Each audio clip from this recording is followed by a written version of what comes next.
Sveiki visi, jūs žiūrite antrąją PHP pamoką. Šioje pamokoje aptarsime kelis dalykus ir visų pirma išsiaiškinsime, koks yra mūsų svetainės adresas pasileidus web serverį. Taip pat paaiškinsiu, kodėl pirminiai failai turi būti pavadinimu index, bei tiksliau išvardinsiu kelis dalykus, dėl kurių jūs turėtumėte nutraukti PHP mokymasi arba bent jau atidėti vėlesniam laikui. Ir galiausiai išsinagrinėsime sintaksę, tai yra aptarsime PHP kodo bloką ir du teksto išvedimo metodus, tai yra echo ir print.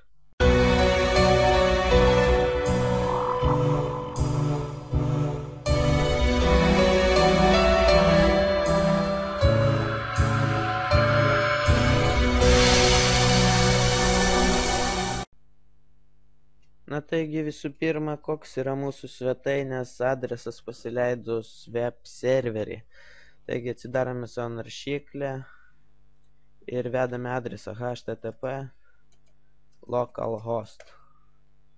Ir štai atsidaro jūsų svetainė, tik prieš tai darant įsitikinkite, kad jūsų WAMP serveris yra paleistas, tai yra, kad jo būsena yra online. Tai buvau paaiškinęs praeitoje pamokoje.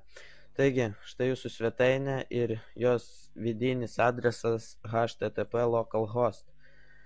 Kitas adresas, į kurio galite patekti į svetainę, tai yra http 127.0.0.1.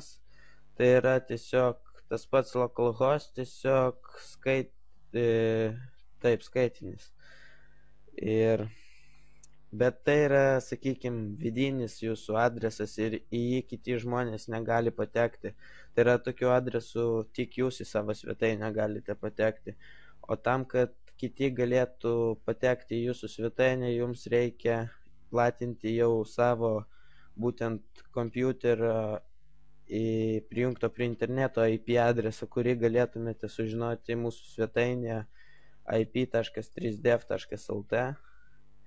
Ir tiesiog nusikopijuoti savo IP adresą.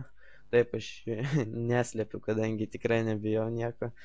Ir toliau tiesiog rašome http ir jūsų IP adresas. Ir štai atsidaro ta pati svetainė, kaip matote. Ir tiesiog jau šiuo adresu jūsų svetainę gali patekti kiekvienas. Tik reikia įsitikinti, kad jūsų apsaugos neblokuoja prisijungimą jūsų svetainę. Tai yra kaip Windows Firewall ir kiti turi būti išjungti tam, kad tiesiog neblokuoti įėjimą į jūsų IP adresą, taip sakant. Taigi šie trys būdai, tiksliau šie trys adresai yra jūsų svetainės adresai pasileidus web serverį. Tačiau pamokose mes naudosime adresą http localhost, kadangi jis yra lengviausiai įsimenamas ir tiesiog, kol mes mokomės, tikrai neplatinsim savo svetainės ir, ta prasme, svetainė bus prieinama tik mums ir nereikia jos platinti, kol bent jau mokomės. Taigi toliau, kaip minėjau, paaiškinsiu, kad kodėl pirminiai failų pavadinimai turi būti index. Tai yra todėl, kad, tarkim, iš pradžių atsidarykime savo www direktoriją, paspauskime ant WAMP ikonos ir pasirinkime www direktoriją. Štai. Šioje direktorijoje pas jūs gali būti keli failai, jos būtinai ištrinkite, nes mes vis tiek viską darysime iš naujo.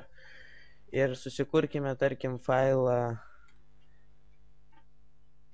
namai.php.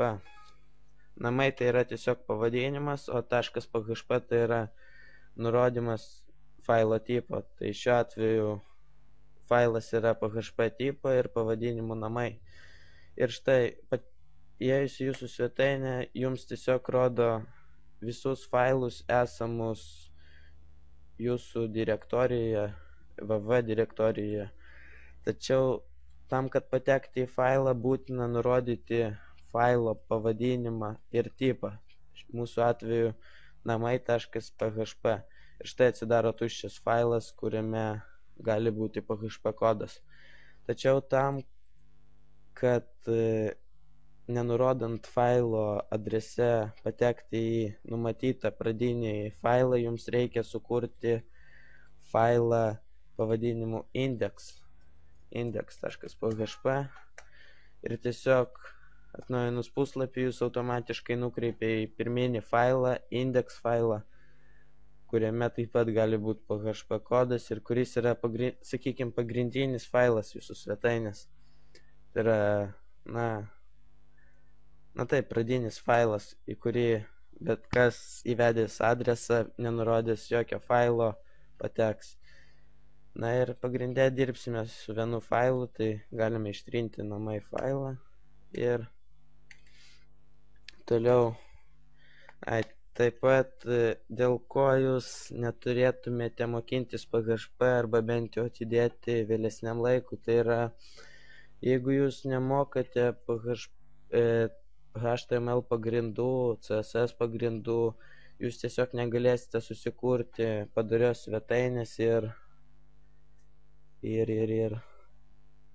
tiesiog PHP kalboje bus naudojami keli HTML tagai ir jeigu jūs jų nesuprasite, jūs negalėsite toliau mokintis, tai siūlyčiau iš pradžių išmokti HTML pagrindus, tai tikrai nėra sunku ir galbūt ateityje mes kursim HTML pamokas, tačiau tikrai galite pasiieškoti ir rasti normalių HTML pamokų, jas išmokę tiesiog galėsite pratęsti mokintis PHP.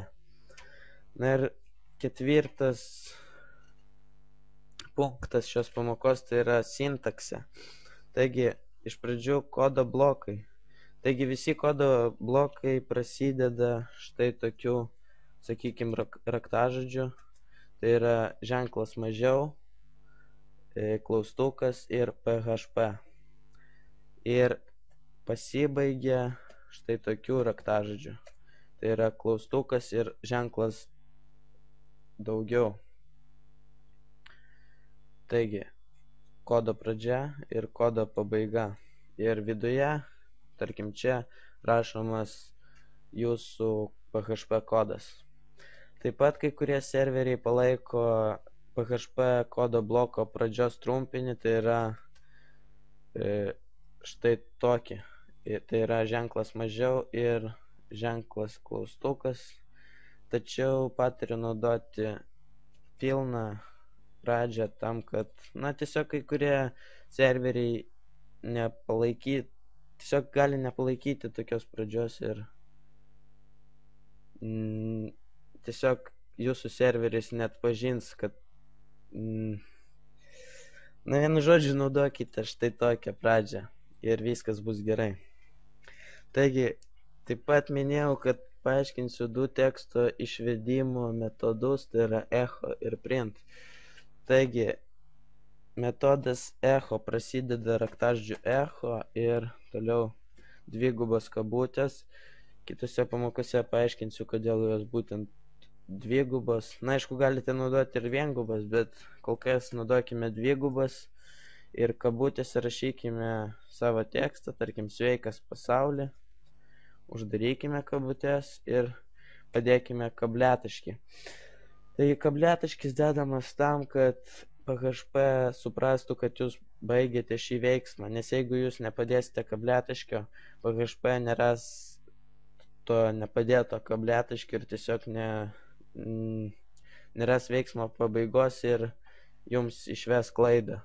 Tai kabliataškis būtinas ir jis būtinas beveik visose PHP metoduose ir funkcijose.